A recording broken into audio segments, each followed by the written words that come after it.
Assalamualaikum warahmatullahi wabarakatuh. Perkenalkan, nama saya Muhammad Fatur Rahman. Saya dari kelas B dengan program studi informatika.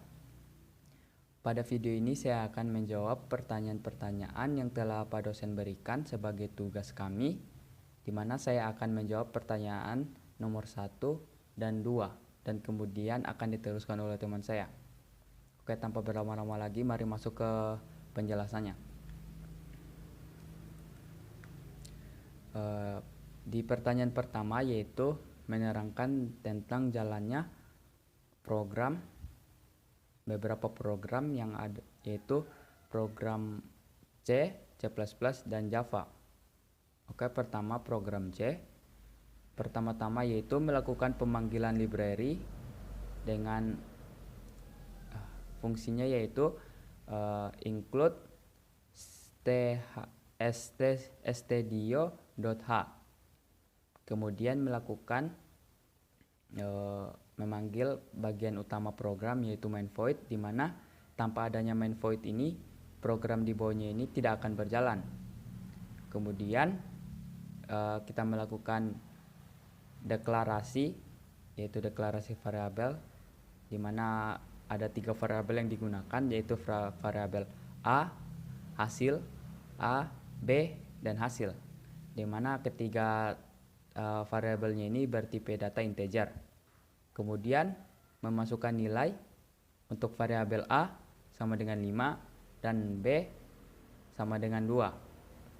Kemudian melakukan penjumlahan antara A dan B untuk mendapatkan hasil, di mana pemanggilannya itu hasil sama dengan A tambah B.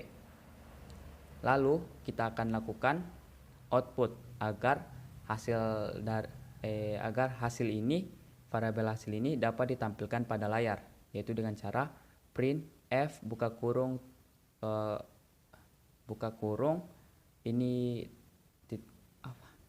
persen ini sama dengan integer, koma hasil, yaitu variabelnya.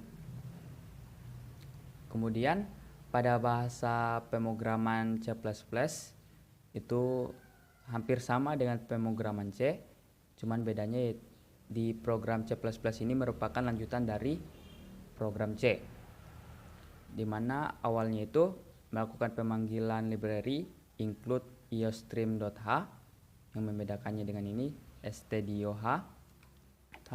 Kemudian cara di bawahnya juga penggunanya juga hampir sama, deklarasi dan lain-lainnya, itu menggunakan main void sebagai bagian program utama.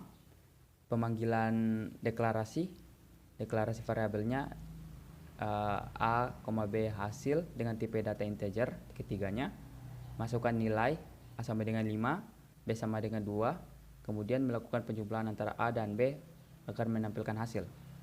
Kemudian hasilnya itu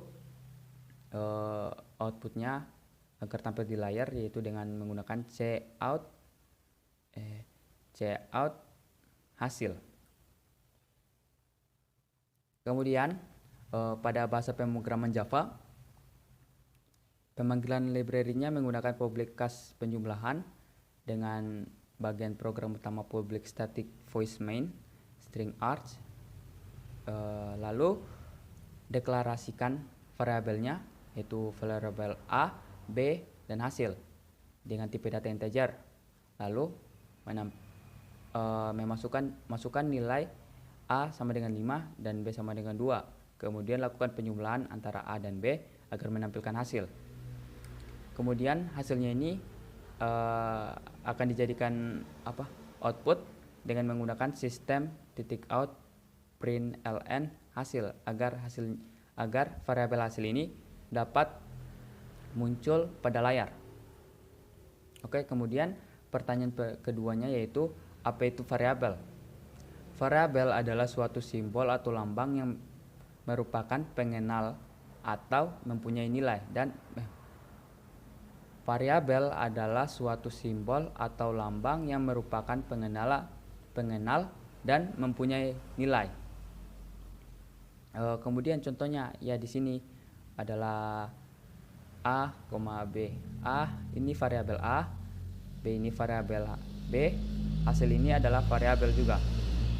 Oke. Demikian penjelasan dari saya. Saya serahkan kepada teman saya. Assalamualaikum warahmatullahi wabarakatuh. Perkenalkan, nama saya Anggun Violani dengan NIM 216500048 dari kelas B.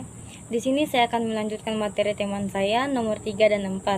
Soal dari nomor 3 yaitu ketentuan apa yang harus diperhatikan pada saat membuat variabel. Perlu diketahui, variabel yaitu suatu simbol atau lambang yang merupakan pengenal dan mempunyai nilai. Variabel harus diberi nama yang berbeda satu dengan yang lainnya karena variabel mewakili satu alamat dalam memori komputer. Jadi, variabel bebas ditentukan oleh pembuat program dengan ketentuan sebagai berikut. Yang pertama adalah tidak boleh sama dengan nama atau kata yang sudah digunakan dalam program seperti keyword dan function. Yang kedua, maksimum 32 karakter. Bila lebih, maka karakter selebihnya tidak akan disimpan oleh komputer. Huruf kecil dan besar dikatakan berbeda. Yang ketiga, karakter pertama harus huruf atau karakter garis bawah dalam kurung underscores. Dan karakter berikutnya boleh huruf atau angka dan karakter garis bawah. Yang keempat, tidak boleh dipisahkan dengan spasi atau blank. Selanjutnya nomor 4, sebutkan 10 contoh variabel yang benar dan salah. Contoh variabel yang benar dan salah dapat dilihat dari gambar yang tertera di layar. Contoh dari variabel yang benar dan yang salah. Contoh pertama yaitu huruf A besar. Huruf A besar merupakan contoh variabel yang benar, sedangkan 2A merupakan variabel yang salah. Selanjutnya A kecil merupakan variabel yang benar, sedangkan nilai minus 3 merupakan variabel yang salah. Ada juga B merupakan variabel yang benar, sedangkan harga jual merupakan variabel yang salah. Begitu seterusnya seperti gambar yang tertera di samping saya. Itulah sedikit materi yang dapat saya bawakan. Jika ada kesalahan mohon untuk dikoreksi. Lebih dan kurangnya mohon dimaafkan. Materi selanjutnya akan dibawakan oleh saudara saya. Wabillahi wa taufiq hidayah. Wassalamualaikum warahmatullahi wabarakatuh. Assalamualaikum warahmatullahi wabarakatuh.